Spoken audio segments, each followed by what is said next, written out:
What's going on, everyone? Welcome to another week of What You're Missing.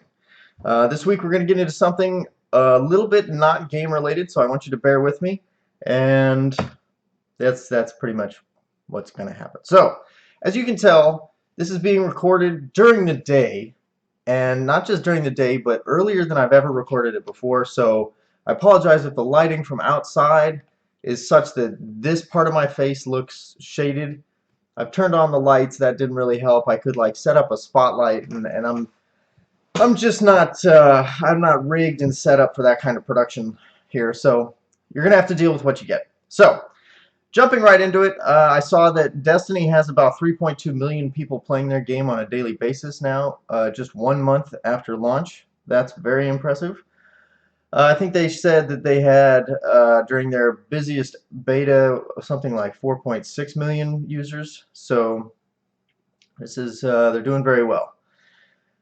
So I read an article, it was an opinion article on Polygon, about Shadow of Mordor, and about how dynamic events that you would mostly only find in online games like MMOs or well, primarily MMOs, where the gameplay is largely dependent on the experience and interaction with other people, which is always a kind of a spontaneous and unpredictable thing.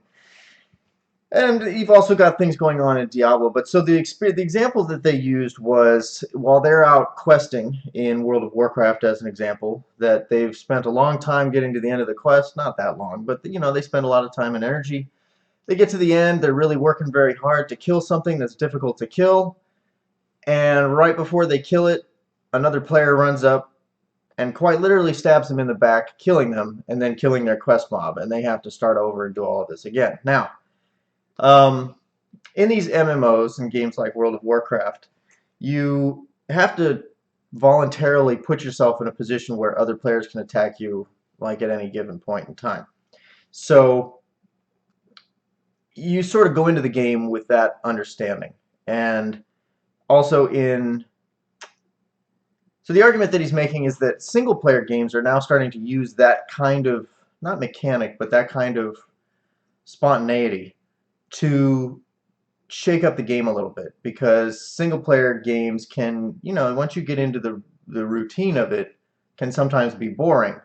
And so creating something like Shadow of Mordor does, where if you get killed by an orc, that orc levels up, gets better gear, and then if this happens enough times, like he will stumble across you in his wanderings, or more appropriately, you will stumble across him in your wanderings more and more frequently as he becomes your nemesis.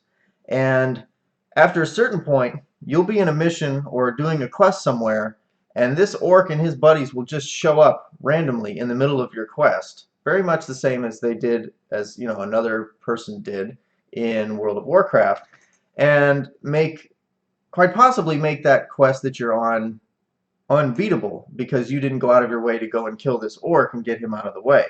So it was an interesting discussion about how more and more games are leveraging this sort of unpredictability that you normally would only find in online games, because people bring a certain level of unpredictability with them, to single player games. And another example, now this isn't exactly a single player game, but Diablo does something like this on the console, where if you get killed by something, they'll like create a named version of that thing and send it out into your friends lists games as like this marauding guy. And so he'll just show up randomly, and it'll be clear that he killed your friend, and now it's kind of on you to either avenge him or be killed by him as well. So it's interesting. It's interesting to see that people are trying to innovate, and they're trying to pull from different genres to provide. Now, granted, being ganked in the middle of your quest is not a positive experience, but they're trying to provide a different and dynamic experience that you normally only would find in certain genres to other types of genres. So that's pretty cool, and hopefully they will continue to innovate in that fashion. Those of you who've been playing games for a very long time, and by very long time I mean 20 to 30 years, may remember a game called Myst. Myst was this game And I've got a quote here, and I'm going to read. It's a little bit long, but basically, yeah, what the hell? I'll read it to you here. All right, so, and this is from Wikipedia, so bear with me. It's pulled from a number of sources and then dumped onto Wikipedia, but this is the basic idea. Apart from its predominantly non-verbal storytelling, Myst's gameplay is unusual among adventuring computer games in several ways. The player is provided with very little backstory at the beginning of the game, and no obvious goals or objectives are laid out. This means that players must simply begin to explore. There are no obvious enemies, no physical violence, and no threat of dying at any point, although it is possible to reach a few losing endings. There's no time limit to complete the game. The game unfolds at its own pace and is solved through a combination of patience, observation, and logical thinking. And so the game, basically, you're just this person and you're wandering around an island. You don't even get a third-person view. It's like, it's kind of similar to Shadow of the Colossus, where only at least Shadow of the Colossus you see yourself as a person, and you end up seeing other people in the world. But like, it's this detached sort of, you're living in a world that clearly had people in it, and there's no explanation of where these people went, or why you're there, or why you're alone, or like they say, what you're supposed to be doing when you're there. So Shadow of the Colossus is a little bit more directed than that, but this was, I think long before Shadow of the Colossus came out. But so this, my sister loved this game, and there were a few games that came out with this. And the reason why I'm talking to you about Myst, it came out in '93, is that they're making it into a TV show.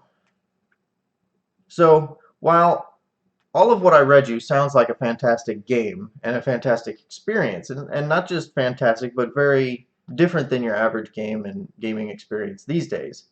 Um, Although clearly games like Gone Home and the game that isn't out yet, No Man's Sky, really pull from Myst and sort of what it was about.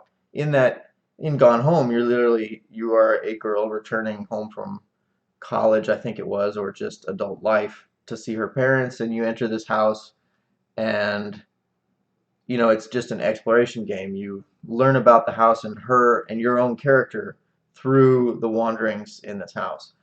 Um, so a lot of games obviously were influenced by Myst, and if they are able to successfully turn it into a TV show, I think it would be really interesting to see, although I'm a little dubious about how they would do that, because there were no people, and who wants to watch a show with no people?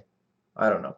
Just saying. I thought it was very interesting, and we'll just have to keep our eyes peeled to see what comes out of it. So, lastly, along the lines of TV shows and things that are not exactly gaming, those of you who are familiar with, I guess, books that you read probably in the '80s, and also animated series that you might have watched in the '80s and '90s. There's a book called The Last Unicorn by Peter S. Beagle. It was published in, I think, '68 originally, and the story behind the book is very interesting, and you should read that. The book was actually on a Humble Bundle book list that I bought, and I ended up reading it. And there was this huge foreword section by the author, or about the author, and his journey to make this book, or to write this book anyway, and what his opinions were of it, and how long it took him to really believe that it was a good book, and one that was worth being proud of. It met with wild success, I think, in the '80s. They made an animated film in 1982, which most of you probably saw if you were anywhere near my age. Apparently they made a ballet out of it in 1988. And so I'm telling you about this because they're making it into a Broadway musical produced by Fergie and Josh Duhamel, her husband. And if you don't know who Fergie is the singer who sang Big Girls Don't Cry and brought you amazing lyrics like, and I'm gonna miss you like a child misses their blanket. So, yeah, I don't have a lot of hope for this. Um, Josh Duhamel is also an actor and not necessarily I guess what most people consider like a top-notch actor. I mean, he's fine. I've seen him in a number of TV shows like Vegas, and he's been doing uh, rom-coms, movies, and so he and Fergie apparently producing a Broadway musical of The Last Unicorn.